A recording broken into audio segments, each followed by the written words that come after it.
Well, Jennifer, it's so nice to say hello to you. I'm so happy that we finally had the chance to talk. So thank you for taking my invitation. And I'm just gonna read a brief introduction before we go to the first question. So to our audience, I'm gonna say that Jennifer Andrew Grossman, she's a former senior vice president at the Dole Food Company, which is pretty impressive. And I'm gonna ask a little bit about that.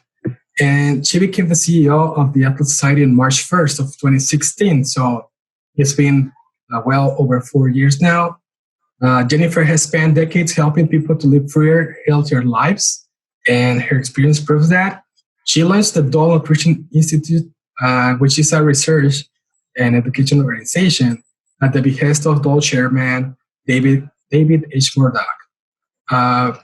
Previously, and that's pretty interesting, she served as director of education at the Cato Institute, which I'm pretty familiar with. And you also work closely with the late philanthropist Theodore J. Forsman to launch the Children's Scholarship Fund. But there's more stuff to that. You were a former speechwriter for President George H.W. Bush, and you have also written for both local and national publications, and now you're heading up a pretty dynamic Atlas Society, which I'm pretty impressed about. So please tell me more about your background. You can go back as far as you want. Maybe you want to talk about your early childhood. Did you love school? Did you hate school? What were you like?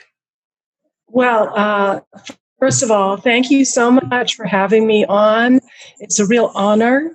And I also want to thank you, Professor, for your incredible hard work that you've done in partnership with the Atlas Society to translate our pocket guide to Objectivism, and we're now working with other partners throughout Latin America to get that into the hands of more students and more people who would like just sort of a concise introduction to those ideas. And yeah, this has been an exciting year. It's been a roller coaster. It's been a year of exponential growth for the Atlas Society. And, you know, part of that growth has come from a international outreach. We really did not have much of an international presence previously to speak of, but thanks to you, thanks to others, thanks to Chip Wilson, founder of Lululemon, we have begun to translate a lot of our videos, not just into Spanish, into Portuguese, into French, and even into Hindi, which is a joy for me, and it resonates actually on a personal level because I'm a Peace Corps baby. I was born in New Delhi, India. My father was a doctor there in India. My mother was teaching English. And so that's why my middle name is Anju. That's why, I've grown up around a lot of art from India. I think even when I was in college, I tried to join the Indian club, and I didn't get it. Like I didn't realize. Oh no, you actually have to. I was like, well, I'm from India, so I can't I join? So I guess it was like my early cultural appropriation. And this is a story that I detailed in my original Draw My Life, which was really just kind of our beta throwaway, see if this format worked. So people can check that out. It's not terribly sophisticated. Obviously, I wrote it and I drew it myself. And I talk about how when I was in India, my mother got very, very ill. And I had to be flown back to the United States. And I went from one grandmother in New York to another grandmother in Louisiana. So, my first year or so of life was very disorienting. But I think it taught me that I needed to rely on develop and rely on inner resources. Eventually, we came back to the United States, and I grew up a little bit in North Carolina, but mostly in Massachusetts. And I remember, my mother was a big feminist, is still a big feminist, and she always wanted me to like wear overalls and wear, not flashy clothes like this from my friend in Guatemala. And so we had a lot of conflict because I wanted to wear sparkly, before the whole princess thing, I was like, well, this is me. I don't want to wear flannels. I don't want to wear boring clothes. I'm a girl. I like being a girl. But my mother said, well, if you are too, you wear too many pretty things and you worry about how you look, people are going to objectify you. And I was like, oh, maybe I'm an objectivist. Of course, I'm kidding. That's not really my path to objectivism. But yeah, I do remember it was well before I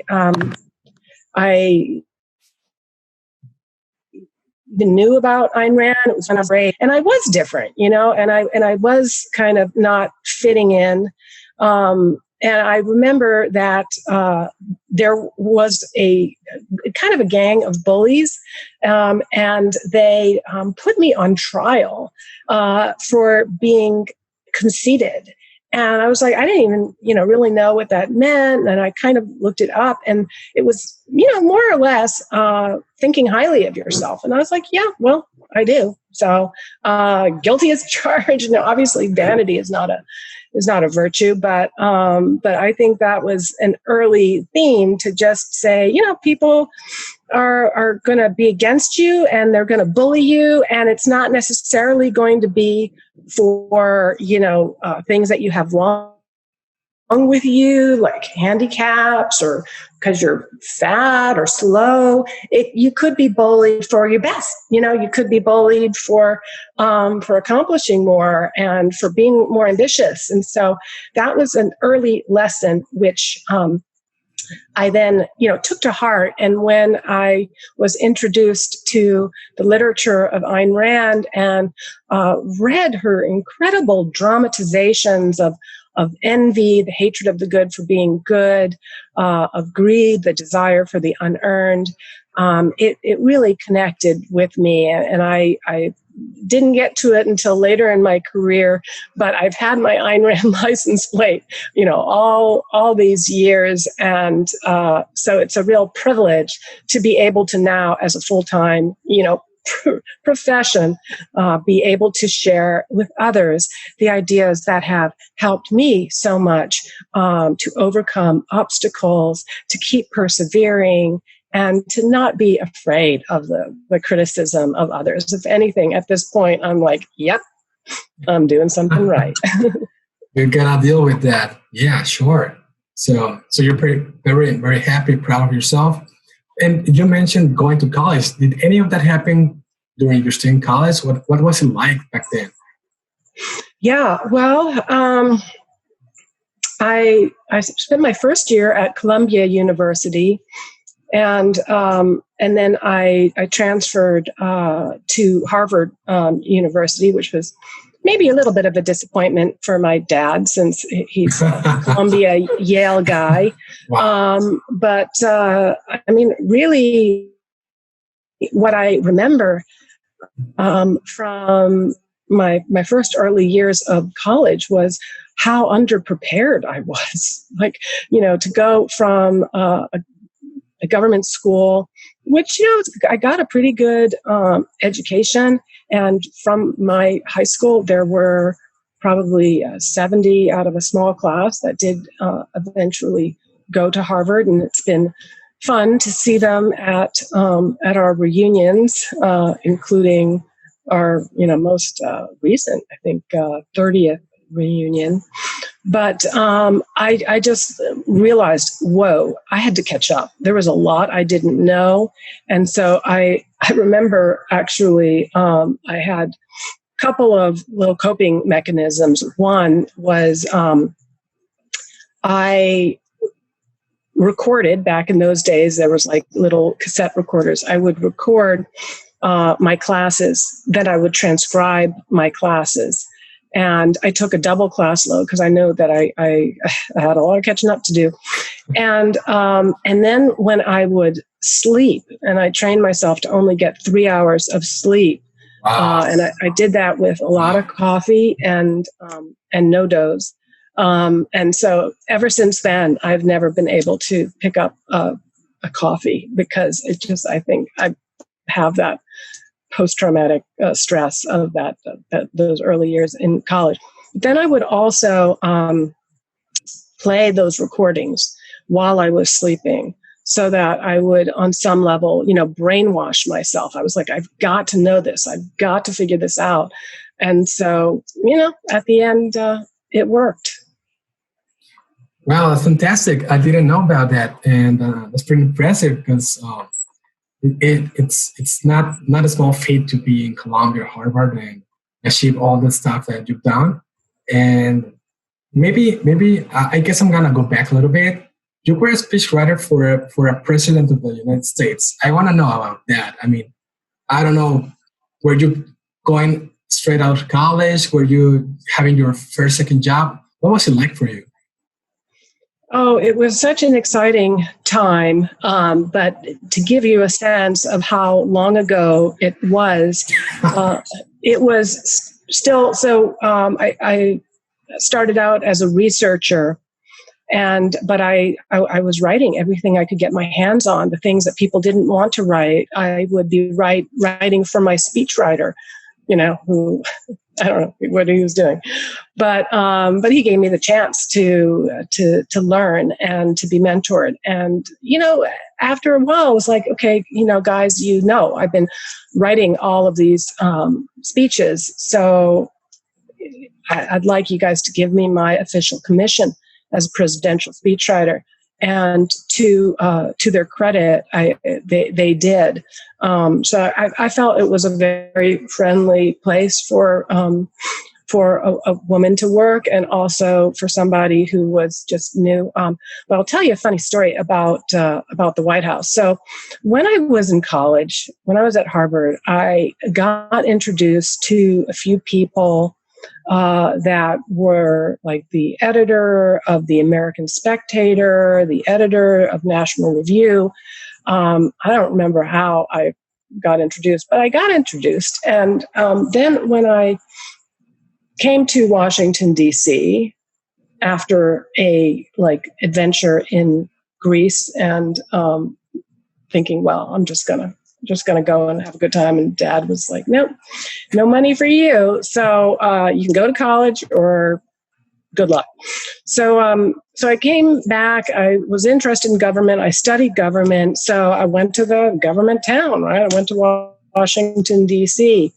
And I got a job at the ABC affiliate there as a production assistant, just running errands and stuff, but also writing little scripts here and there. And that was another big learning experience because I had gotten myself to see how to write sound bites, how to write kickers, all of these ways that you are writing for a audience that is not, reading a dry academic paper. So that was good training. But, I called some of the friends that I had met in college, and they were like, well, you should not be working at a television station. You should be working at the White House. And I was, at the time, I was like a Democrat. So I was like, funny. Yeah, it's amazing. And do a good job. You're smart. You might think you're a Democrat, but your ideas are not the same as the Democratic Party. So go. So I got an interview, and that's when I got to get this very entry-level job as a researcher. And I saw that the other people that were there, mostly they had gotten their jobs, as most people do, in a administration because somebody had donated money or they had worked on the campaign. So they, knew their stuff, but they were, it wasn't like getting into like normal people. And I was not going to be working like normal people. So I just, once again, I set up a cot, in the White House, and I just worked 24/7. And people don't understand that's the really, that is, if you want your work-life balance, if you want something else, don't choose. You can have one, you can have the other. But, if you really want something with all your heart, you want to accomplish, you be prepared to work. I used to say I don't have control over my IQ level. I have it, whatever it is. I didn't have any control over which parents I had, Democrats, Republicans, whatever. But I do have control over certain things. And those include show up before everybody else. Yeah. And you leave before everybody else. And you work twice as hard while you're there. And maybe it's not fun, but, okay, somebody shows up at 8, show up at 7:30. Somebody's showing up at 7, show up at 6. You just do it. And eventually, that's the one thing that you can do. You'll be able to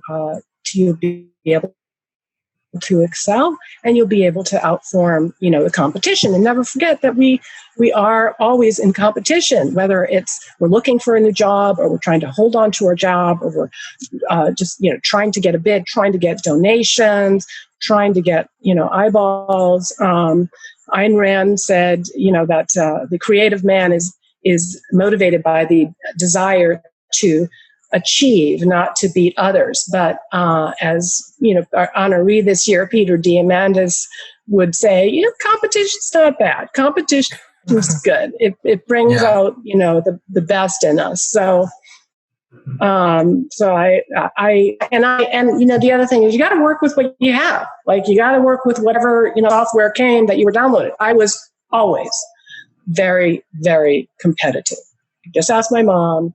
Don't ask my ex-husband, but I'm competitive. So that's the way I am. Yeah. I like sports. I like to do my own thing, but I also like, if I'm in a game, I'm going to win.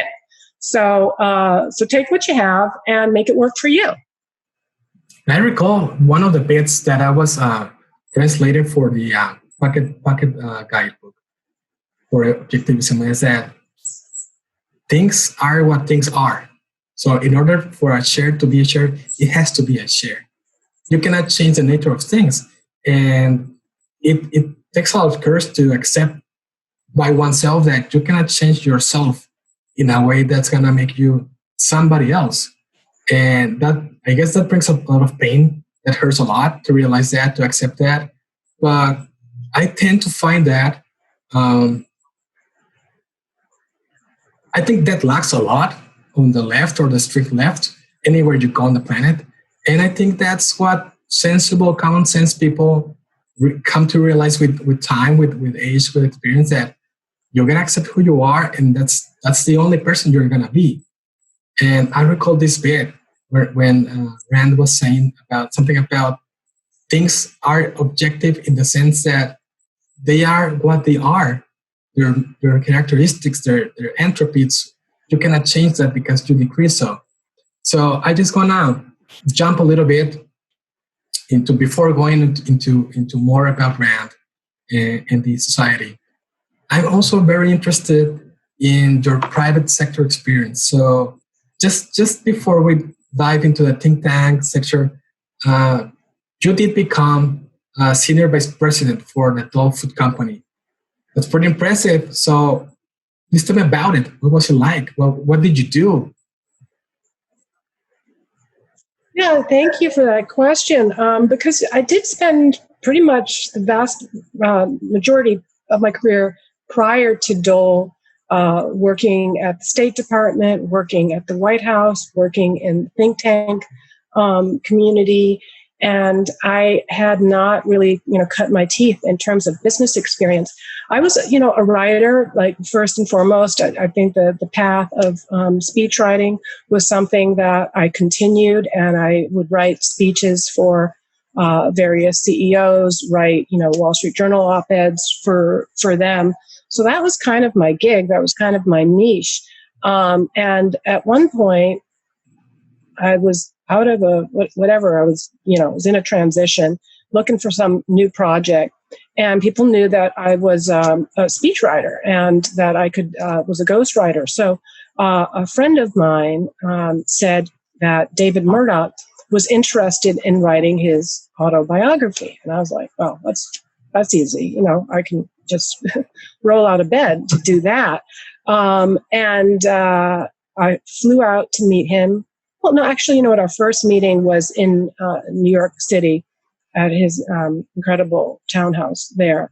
And I was like, yeah, so you want to write a book? What do you want to talk about it? And he said, no, I want you to start a nutrition institute for me. And I said, well, I'm not a nutritionist. I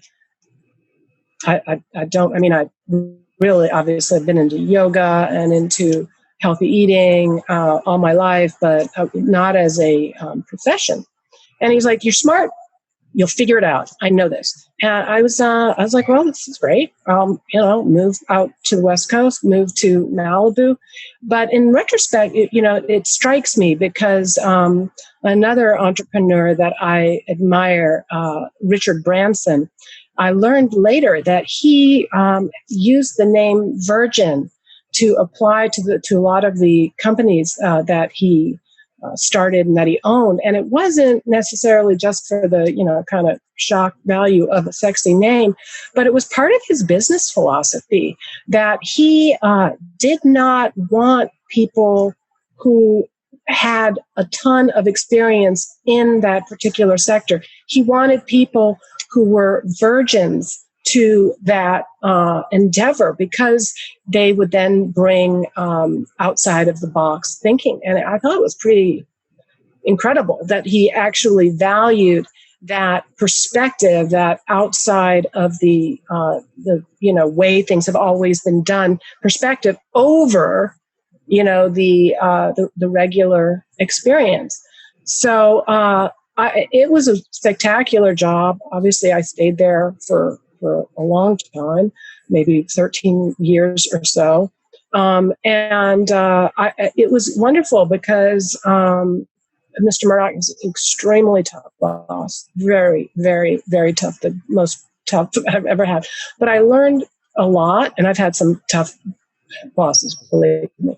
I learned a lot from him, and I was also given a blank slate to find all different creative ways to advance this one message, which he wanted to advance, which was promoting a plant-based diet, eating more fruits and vegetables, advancing understanding about the benefits of eating fruits and vegetables. So actually, a lot of the things that, you see us doing at the Atlas Society, I had pioneered, in one way or another with Mr. Murdoch's backing at Dole Food Company, the pocket guides that you talked about. Yeah. Mr. Murdoch wanted a pocket guide to nutrition.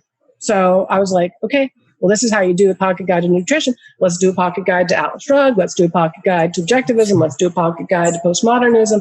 Let's do all of that. The 365 Days of Ayn Rand calendar that we had. I had originally done a 365 days of nutrition.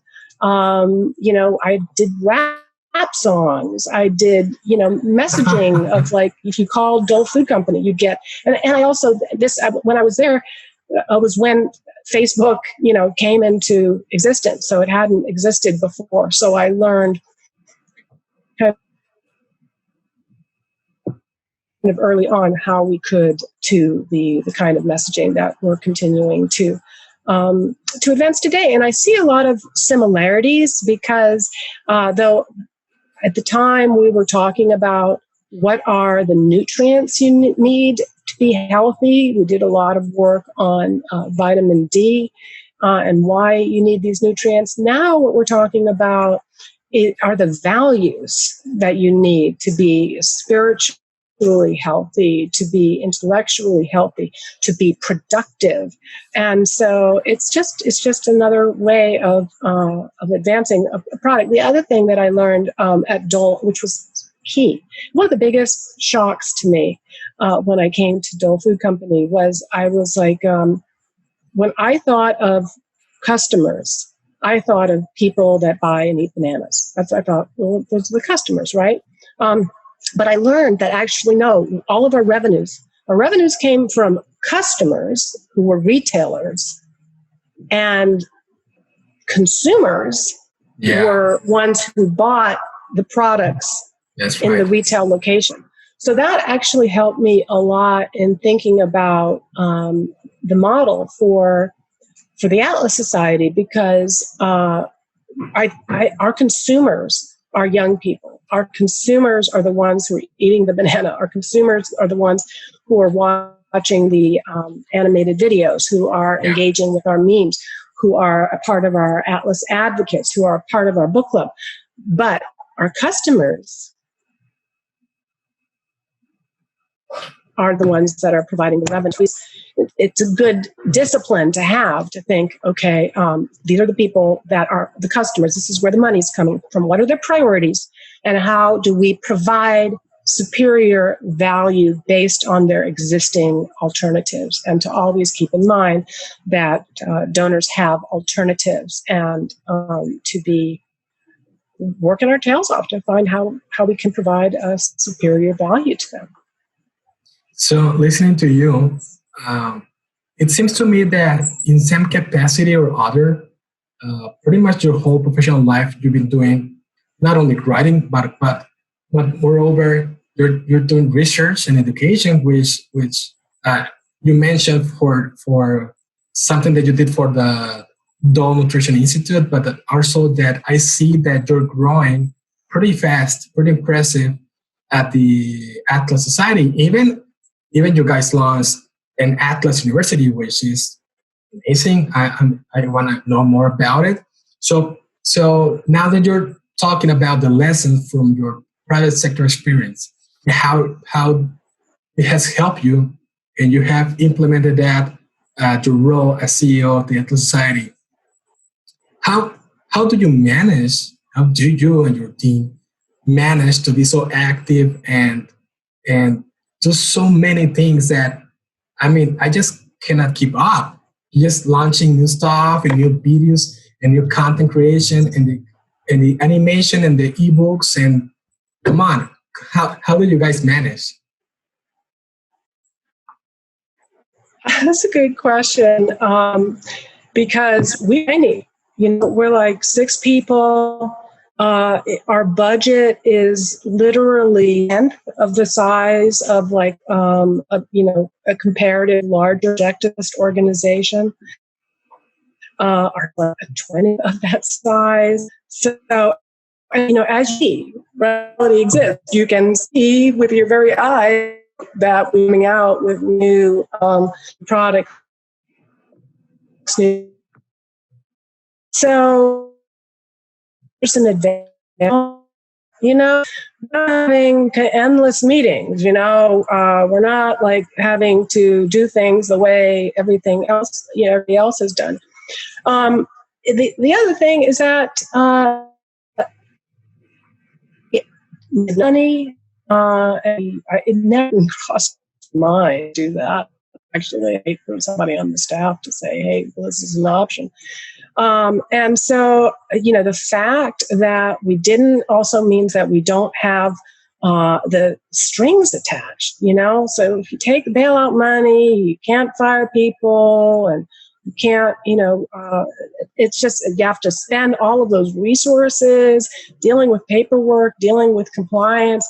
So I didn't want to hamper our small staff with that. The other thing was fundamentally, just as a level of integrity, bailout money is appropriate for people who are prevented from doing their business. You are a movie theater, government has shut you down. Yeah. You deserve some kind of, reparations for the harm that government has imposed on you.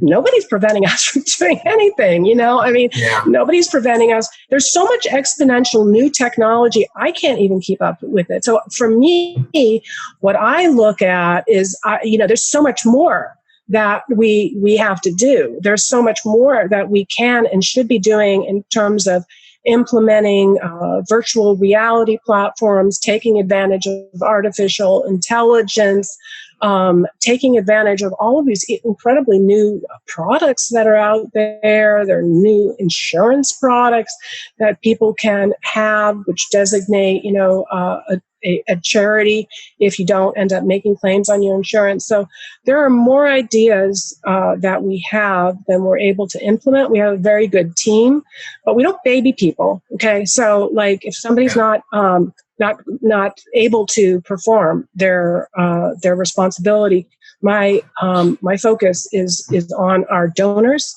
and providing superior value to them. I took their money, and I need to be able to provide a return on that. And that is, it's a balance because, we have a lot of stakeholders and those, include our employees. So I'm not, some people may disagree, but like I said, I've had a lot of awful bosses. I am the lightest touch that you can imagine. And part of it is because I don't want to lose my people. I know that they have other options, just like our donors have other options.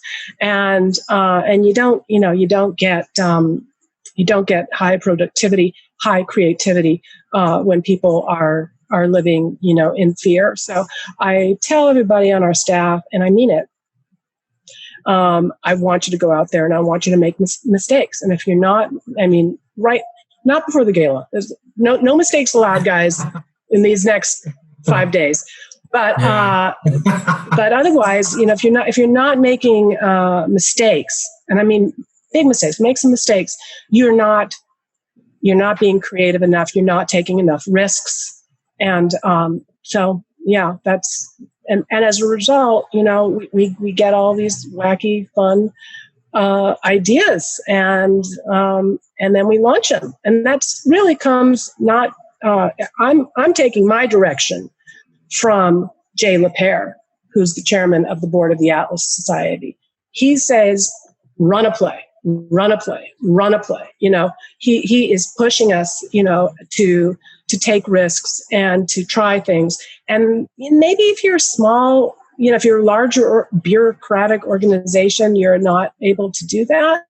But I feel it, I feel it. I feel this is this hyperjolic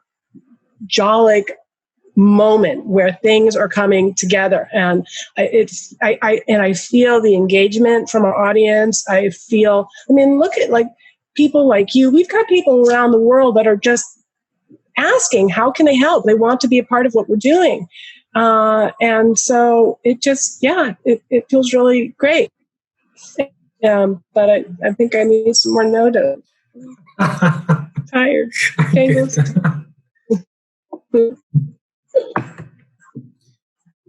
Yeah, I'm gonna jump. I know my Spanish is crappy. I know it's like broken Spanish, like broken English. But I'm like, okay, I'm just going to keep going. I'm going to figure it out. And I think people feel the heart. Oh, they bring along. They know that it's not perfect, and they're willing to be patient, and they appreciate just the respect that somebody who would be running a think tank in the United States would care enough, to try and to be willing. I'm like, I'll make a fool of myself. I don't care. I'll do it every single day. That's you're willing to try. So it's been fun. And working with you guys, I've learned so much. I've learned so much about what's going on in Venezuela. I've learned what's going on in Argentina. I've learned from you, about your personal situation. And that has been wonderful. I'm adding that into the a computer, but it's also just been a wonderfully benevolent opportunity to just say, oh gosh, this is what people are going through all over the world. And let's not just be so insular, you know, in the United States. Yes, it's important. America is, you know, a exceptional country, and we need to be there for ourselves, for the people that live in the United States, for our citizens. But we also need to be there, you know, as an example for our brothers and sisters around the globe. What I see is that good ideas are universal, and good practices are also universal. And that's why it seems to me that the ideas from Rand and other great thinkers have resonated and are coming back again very strongly, and thanks to people like you guys. And when I say that good practices are universal, I do see, and that's why I want to ask, I do see that you guys move so fast. You guys are quick. I mean, just to set up an interview like this one, it's not only Jennifer doing it. There's speaking, there's Anna, and guys, this is missing. So I want to know how you guys are structured. I mean, I know Vicky, I know Anna, and you, but what are the roles, or maybe what are the positions that you have in your society, your think tank? But I know that roles are bigger than that, because people jump into projects and they react quickly to projects and they move fast. And I want to commend you on that, because that's a role model to me. So how did you have your staff divided? What do they do? That's a really great question.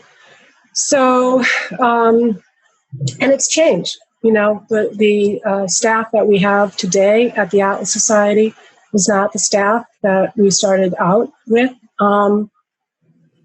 You know, 4.5, almost 5 years ago.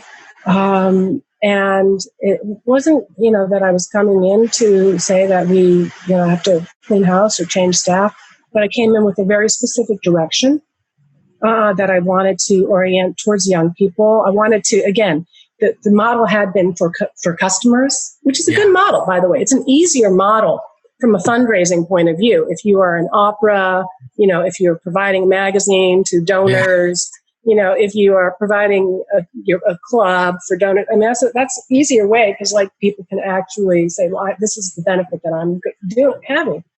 And a lot of people really strongly objected when I changed this direction. And frankly, we did lose a lot of donors.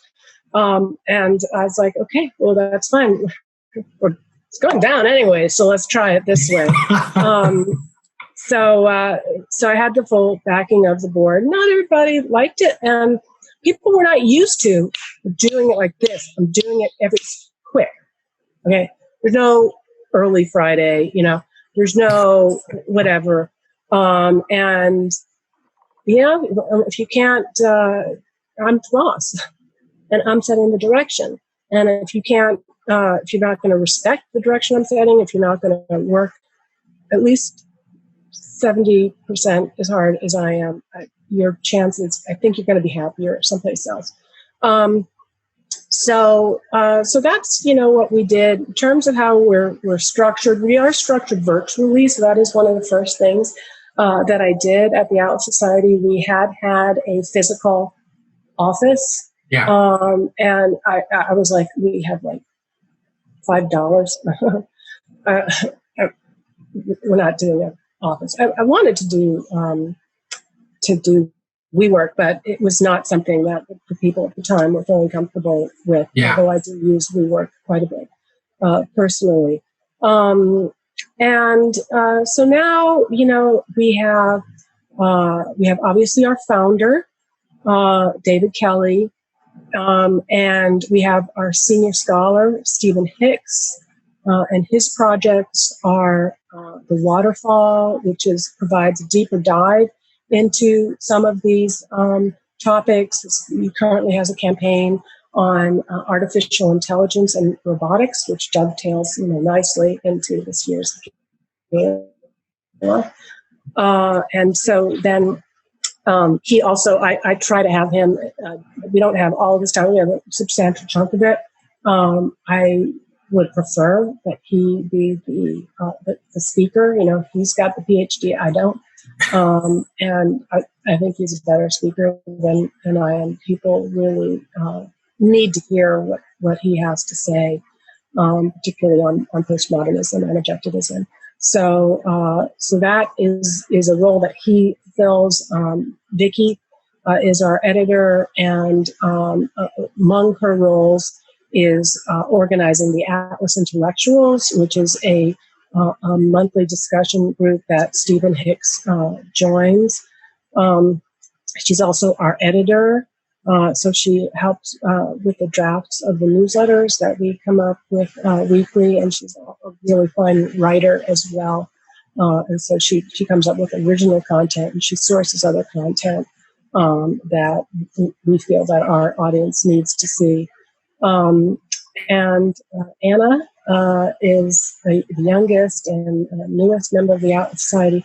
She has brought an incredible energy and creativity to what we're doing in terms of development and fundraising, and integrating that, you know, with the rest of our operation. So it's not just like people see our videos, they see our memes, and then we ask them for money, you know, that they understand everything about the programs, about the Atlas Intellectuals, about the Atlas Advocates, about the pocket guides, about these, you know, weekly webinars, that they are getting the full picture, and they understand, like, this, you know, where the money is going and what it's being used towards. And then we have two people on the operations side. Carly, who actually worked with me again, talking about repurposing things from Dole. She's spectacular. She's former military. She worked with me at Dole Food Company again a very, very long time ago, and so I was able to recruit her from the technology space. So she's in charge of our website. She's in charge of the financials. She's the treasurer of the organization. And she's a good pair with me because, like I said, I'm kind of a soft touch. And she's don't get on Carly. She's tough. So it's a good combination, because a lot of times I will be too nice, and I will, you know, trust people, and it sometimes gets me in trouble. So that's been good. And then Erin Redding is also in an operational and project management role. She's the best. I mean, she's really solid. I mean, she's got a new baby at home, so she's managing to accomplish a lot. But she's really very, very helpful, because I'm like, I launch all these ideas. Let's do this. Let's do this. Let's do that. People on the staff have new ideas. And we need, you know, somebody, we need an adult in the house who says, we're at capacity, you know, we're at capacity. Yeah. The engine's going to overheat. People are going to get, you know, burnt out. But she's also able, so that I am not constantly saying, you know, where's this stand? Where's that stand? Why aren't we doing that? So we've got a very extensive, sophisticated project management tracking system. So I think that is probably, you know, largely responsible for the amount that we're able to accomplish on so little. But it's fun. I mean, we have fun. It's fun to work at the Atlas Society. It's fun to be a part of something. I would not want to be at any other organization. I would be so depressed. Yeah, it really does look like it. I get the sense of that. I can feel that, and your teammates, they're so nice. I mean, I have fun just sending emails back and over and having these talks. And when I got interviewed by Baking, we did this piece, and I can tell I'm eager to talk to you guys and do something else with you guys. So you are pretty welcoming. You're pretty warm. And Jennifer, I know you're always dynamic, but I also know that you're particularly busy these days because you have your gala coming up. So just please let us know a little bit about this year's Atlas Society Gala. And yeah, I know I gotta let you go. So just please tell me. Yes, because I'm talking to, in a few minutes, I'm going to be talking to our honoree from last year, who is Chip Wilson, the founder of Lululemon. And he is flying in this year to give this year's Lifetime Achievement Award to Peter Diamandis, who is the founder of the X Prize, which does these like 10 million minimum prizes to solve big problems. So they did an X Prize for commercial space flight, which is his particular area of interest. But then they're doing other prizes for ocean exploration, for global development, for for the environment. I mean, it is essentially coming from a perspective that that some things are too important to be just left up to government, that you really need to get entrepreneurs, innovators involved. So he is going to be our honoree. We have an incredibly hilarious young man who, his name is Noah Ryan Peccary, who is a junior at the University of Connecticut. He is he does these over 200 impersonations he's got under his belt. And the guy, it's just stunning. So you can mark my words. This guy is going to be on Saturday Night Live one day. He's going to blow them all. I swear to God. I mean, he's that good. So he's incorporating a bunch of different impersonations, including he has, and I'm trying to it's like you almost have to see it before, you react. He's got this impersonation of Donald Trump, which is just so funny. And my parents, who I spent several months with, this year, really are very, very staunch Democrats, very anti-Trump.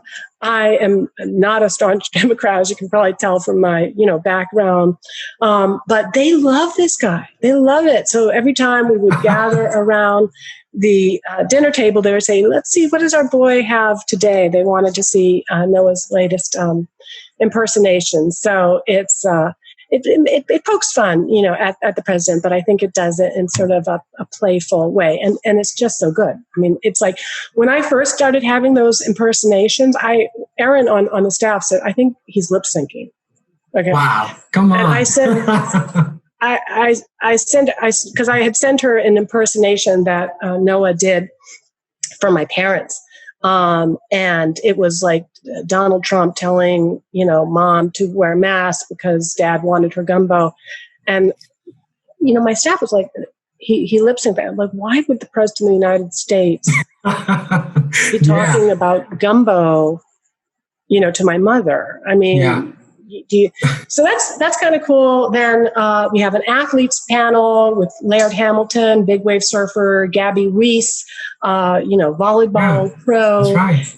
and Joe DeSena, founder of Spartan Inc.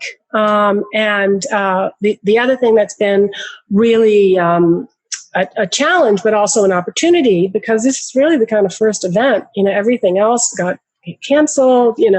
Freedom Fest got canceled. Young Americans for Liberty down in Dallas got canceled. So this is, this is really kind of the first big live event that's happening. And so, and we are also using it as an opportunity to go above and beyond in terms of the safety protocols that we're taking. So, and again, we do have a lot of young people, our consumers coming, but we also have a lot of our customers, right? Including, donors who are in a very vulnerable health category. So, and my parents are coming. My dad's 80. I would kill myself, before I would have anything bad happen to my parents. And it would be in my selfish best interest because they are my highest value. So we're doing temperature checks to get onto the property. We are doing masks required. Masks are being provided by Variant Malibu, which is a company that does 3D printing of various pieces of clothing, including 3D printing of these masks, which are designed for athletic performance. And this is the mask that Peter Diamandis uses. So that's why we're doing that. And they're going to be customized. They're going to have dollar signs. They're going to have A is A. They're going to have, who is John Galt. So it's going to be really awesome. We're also partnering with Malibu Medical Group to provide voluntary rapid antigen testing on site. So they are providing 7 medical staff and multiple equipment. So if you want to get a test, they can process up to 25 people at a time. That will be implementing a wristband system for those who test and test negative, and then people who prefer not to have a test, so that people that are in that very vulnerable, category, like my parents, people that are very concerned about it, like Peter Diamandis, they are able to just even, not necessarily come close to people who decline to be tested. We're having it outdoors. We're having it 6 people to a table, very spaced apart. So I think, we're doing just about everything that we can do.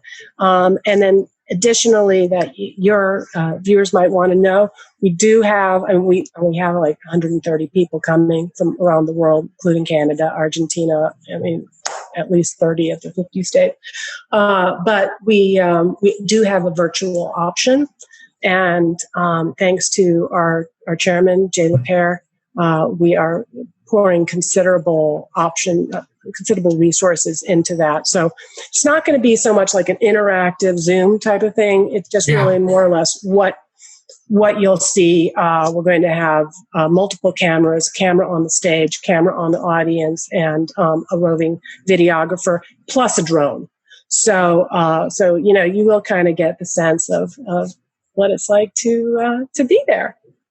Yeah, I'm eager to see that. And all I gotta say is markets and innovation, and you're top notch. You're doing so many great things. I'm amazed at how much you guys accomplish each time I talk with you. It's there's something always something new and new things coming. Trying new things, even if you don't know if they're gonna work or not. That's entrepreneurship. You guys are real entrepreneurs. So I'm so happy to talk to you, Jennifer. Please, any closing remarks you want to share? Just really, again, want to express my gratitude for you, Rodrigo. Thank you for your patience with me. Thank you for your support of the Atlas Society. Thank you for the hard work that you're putting in. The only thing that I would say is the best is yet to come. So strap in. We are rocketing to the moon. And Rodrigo, you are coming with us. Next year's gala on Mars.